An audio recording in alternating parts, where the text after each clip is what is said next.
नमस्कार, मैं हूं आपके साथ नम्रता शर्मा। 11 मार्च को रिलीज हुई Vivek Agnihotri directed film the Kashmir files लगातार बॉक्स ऑफिस पर धमाल मचा रही है। कश्मीरी पंडितों का जिस तरह से नरसंहार हुआ, उनको पलायन करने पर मजबूर किया गया, वो दर्दनाक कहानी को ये फिल्म बयां करती है। और यही वजह है कि जब लोग थिएटर से बाहर निकल रहे हैं तो उनकी आंखों में आंसू हैं, उनकी आंखें नम हैं और वो लोग दूसरों को प्रभावित कर रही हैं। कह रही हैं कि ये फिल्म आपको जरूर देखनी चाहिए क्योंकि 32 सालों से जो राज दबा हुआ है वो आपके सामने आएगा।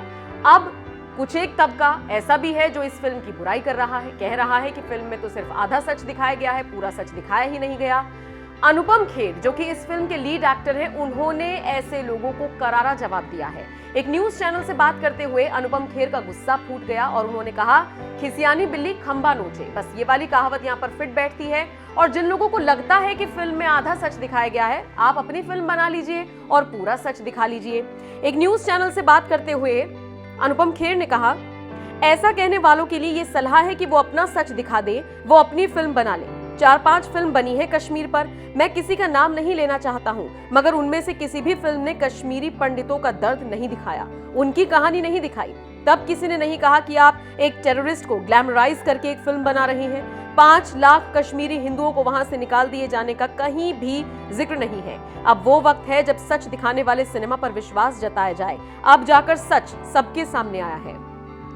फिल्म को लेकर जो लोग नेगेटिव बातें कर रहे हैं, उनको लेकर अनुपम खेर ने कहा, खिसियानी बिल्ली खंबा नोचे।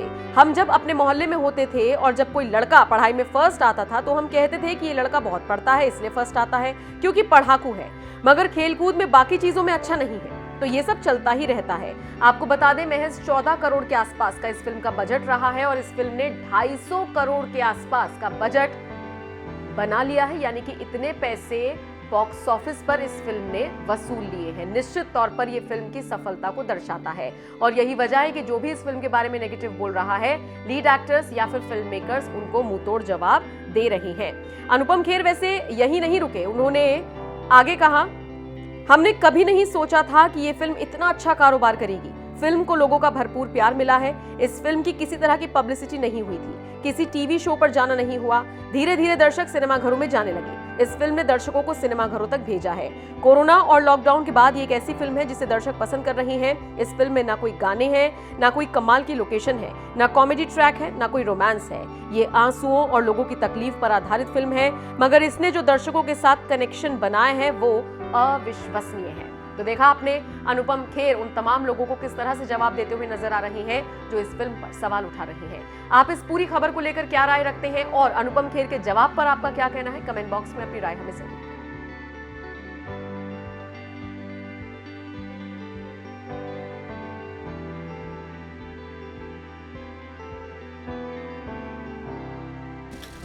मैम,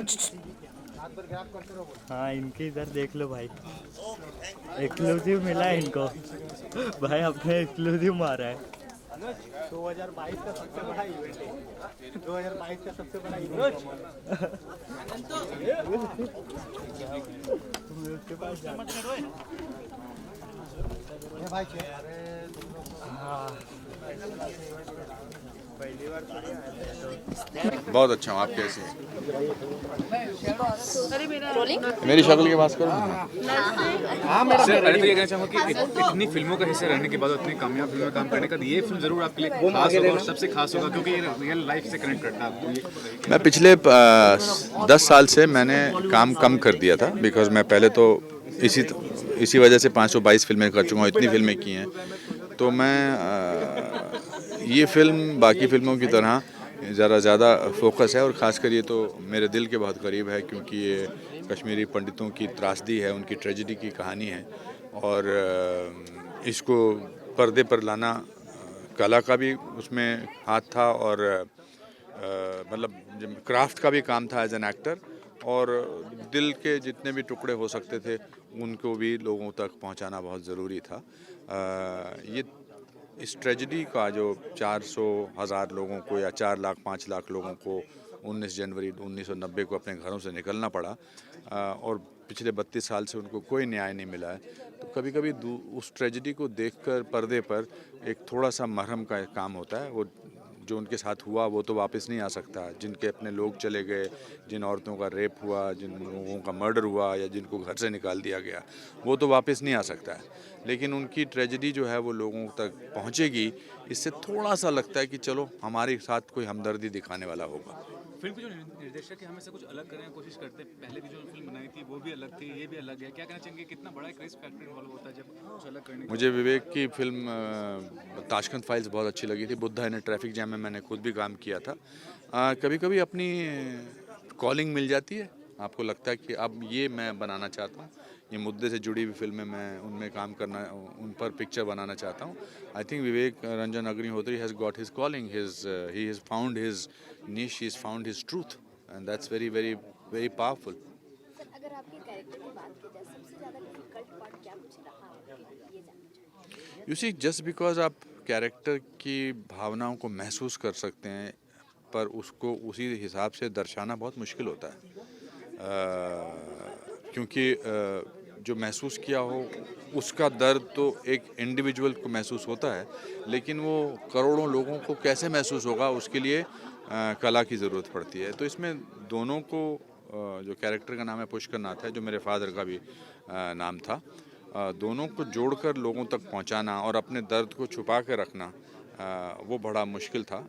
बट काम मुश्किल ना हो तो उसको करने का फ़ायदा क्या, अगर ना हुआ तो। सर, आपसे और एक बात जानना चाहूँगी, जिस तरह से आपने ये कश्मीर फाइल में पूरी ये जो मतलब रिसर्च किया है, आपने सारी सच्चाई को आपने दर्शाने की कोशिश की है, जानना ये चाहूँगी कि कहाँ पे आपको लगता है कि सबसे ज़्यादा फॉल्ट यहाँ पे है, इसलिए ये घटना हो सकती है, किसकी फॉल्ट लगती है? कभी कभी सच्चाई को दिखाने में एज इट इज़ उसमें किसका फॉल्ट रहा, किसकी परेशानी थी, वो लोगों को डिसाइड करना चाहिए। हम तो कहानी के पात्र हैं और हमने कहानी को दिखा दिया। पूरी दुनिया जानती है कि इसके किसके। Terrorism is the biggest enemy of human beings, of human kind, of world today. और यही टेररिज्म का ये जो थे, ये शिकार हुए ये कश्मीरी पंडित। एक वरना कश्मीर जो है वो उसका कश्यप, ऋषि कश्यप के नाम से उस पर रखा गया है, और धीरे धीरे धीरे धीरे करके सब लोग वहाँ से निकाल दिए गए हैं। तो आई थिंक टेररिज्म ने हर किस्म के इंसान को, हर किस्म के धर्म को नुकसान पहुंचाया है, न केवल पंडितों को, ब्राह्मणों को या हिंदुओं को, पर उसमें मुसलमानों को भी काफ़ी टेररिज्म के शिकार हुए हैं, काफ़ी उनकी भी जानें गई हैं। सरदारों को अभी भी कश्मीर में कितने लोगों ने मुसलमानों को ही मारा है, कितने सरदारों की रिसेंटली हत्या की गई है। तो biggest enemy of today's world is terrorism. नमस्कार। Thank you. सर, सबसे पहले मैं आपको बताना चाहूँगी कि आपका अभी हमने 20 मिनट का